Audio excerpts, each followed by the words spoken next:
حي على الصلاة.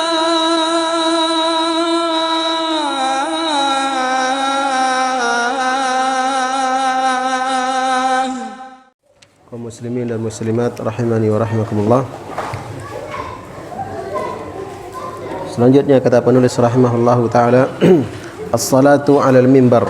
Salat di atas mimbar. Naam, salat di atas mimbar. Wa sallallahu alaihi wasallam marratan 'alal mimbar. Wa fi riwayatin annahu dhu thalathi darajat.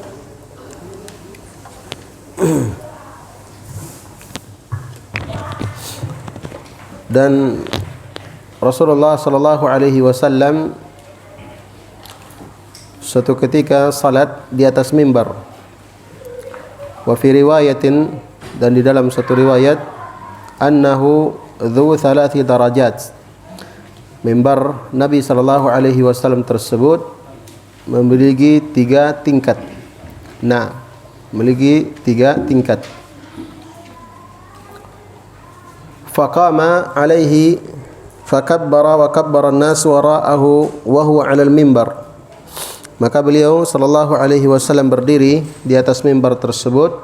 Fakabbara, maka beliau bertakbir, wa kabbara an-nas wara'ahu, dan manusia para sahabat bertakbir pula di belakang beliau. Wa huwa 'alal mimbar, dan beliau sallallahu alaihi wasallam berada di atas mimbar. Nah, yakni Nabi sallallahu alaihi wasallam mengimami para sahabat di dalam salah satu salat, dan beliau dalam keadaan di atas mimbar. Beliau mengimami di atas mimbar. Thumma raka'a wa huwa alaihi. Kemudian Nabi sallallahu alaihi wasallam ruku' wa huwa alaihi, dan beliau berada di atas mimbar tersebut. Artinya beliau ruku' di atas mimbar. Thumma rafa'a, kemudian beliau mengangkat kepala beliau dari ruku', yakni i'tidal. Fanazala al-qahqara hatta sajada fi asli al-mimbar. Kemudian beliau sallallahu alaihi wasallam turun qahqara, fanazala al-qahqara, beliau turun dan berjalan mundur hatta sajada fi asli al-mimbar, sampai beliau sujud di atas asal mimbar, yakni di atas lantai. Di atas lantai. Nah, jadi beliau turun ketika ingin sujud dalam keadaan berjalan mundur, sebab kalau seandainya berbalik tentunya membelakangi kiblat, dan kalau membelakangi kiblat maka tentunya batal salat. Nah, maka beliau mundur, berjalan mundur, turun dari mimbar, karena tidak memungkinkan sujud di atas mimbar. Beliau turun, berjalan mundur dan sujud di lantai. Thumma ada, kemudian beliau ulangi. Kemudian beliau ulangi, maksudnya pada rakaat yang kedua, beliau naik lagi di atas mimbar. Fasana'a fiha kama sana'a fi rak'atil ula, maka beliau melakukan seperti apa yang beliau lakukan pada rakaat yang pertama.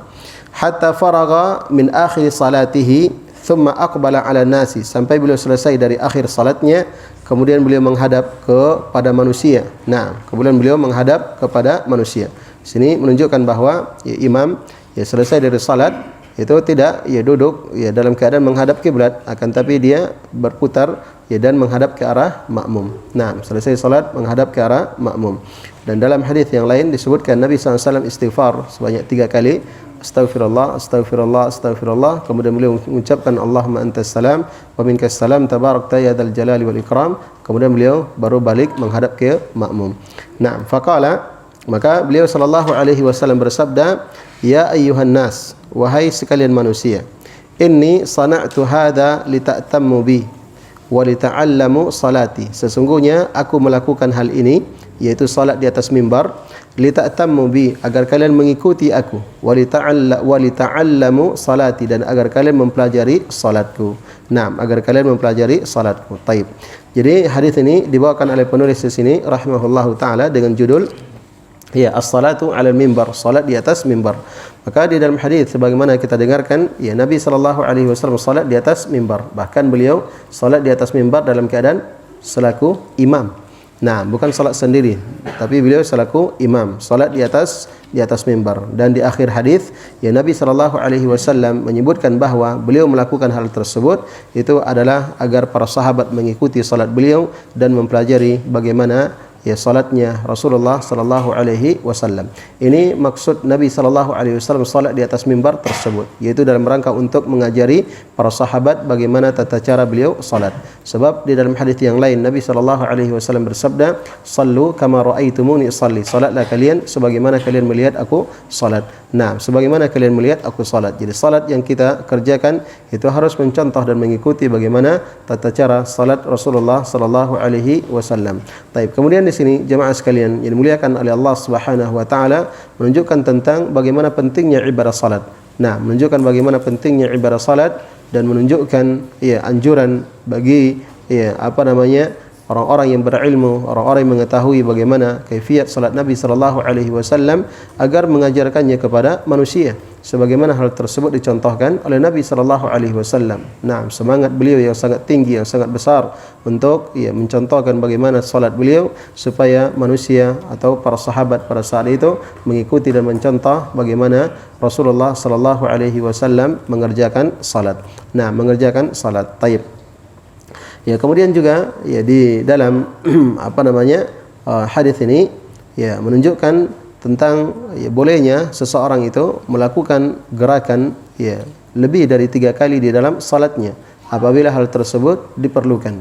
Nah, apabila hal tersebut diperlukan. Di sini Nabi sallallahu alaihi wasallam salat di atas mimbar. Beliau ya berdiri dan rukuk di atas mimbar serta i'tidal, sedangkan sujud dan seterusnya duduk di antara 2 sujud Nabi sallallahu alaihi wasallam melakukan di bawah, di tanah, atau di lantai ya, dalam keadaan beliau berjalan mundur. Kemudian nanti pada rakaat yang kedua beliau naik lagi.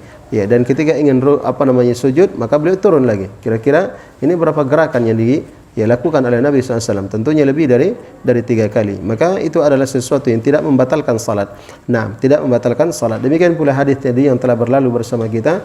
Nabi SAW salat di awal kali menggunakan sandal. Kemudian setelah itu beliau melepaskan sandal beliau. Nah, melepaskan sandal beliau dan beliau meletakkan sandal tersebut di sebelah kiri beliau sallallahu alaihi wasallam. Maka itu gerakan-gerakan yang dilakukan di dalam salat. Kalau hal tersebut adalah sesuatu yang diperlukan, yang dibutuhkan, maka itu boleh bagi seorang untuk melakukannya.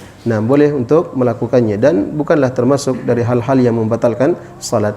Nah, bukan termasuk dari hal-hal yang membatalkan salat. Kemudian juga ya di dalam hadis ini ya kata para ulama menunjukkan bolehnya imam.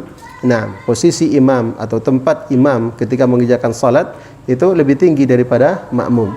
Nah, lebih tinggi daripada makmum. Hal tersebut diperbolehkan. Ya, diperbolehkan akan tetapi dengan syarat ya, apabila hal tersebut diperlukan. Apabila hal tersebut diperlukan. Sebagaimana di sini Nabi SAW salat di atas mimbar tentunya lebih tinggi ya daripada makmum. Akan tapi hal tersebut beliau lakukan untuk apa? Untuk mengajari ya para sahabat bagaimana tata cara mengerjakan salat. Jadi kalau hal tersebut diperlukan maka tidak mengapa. Nah, maka tidak mengapa, dan kalau tidak maka asalnya sama saja ya antara makmum dengan imam. Jelas ya?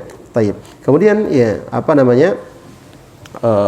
di dalam hadis ini pula ia menunjukkan bagaimana menunjukkan tentang bahwa mimbar Nabi sallallahu alaihi wasallam itu di atas 3 tingkat. Nah, mimbarnya Nabi SAW 3 tingkat. Disebutkan dalam hadis ini dzu 3 darajat. Ya, mimbar beliau 3 tingkat. Taib. Dan juga menunjukkan bolehnya salat di atas kayu. Ya, di atas kayu ya, atau yang di atas batu. Nah, boleh. Ya, Nabi SAW salat di atas mimbar dan mimbar beliau terbuat dari kayu. Taib.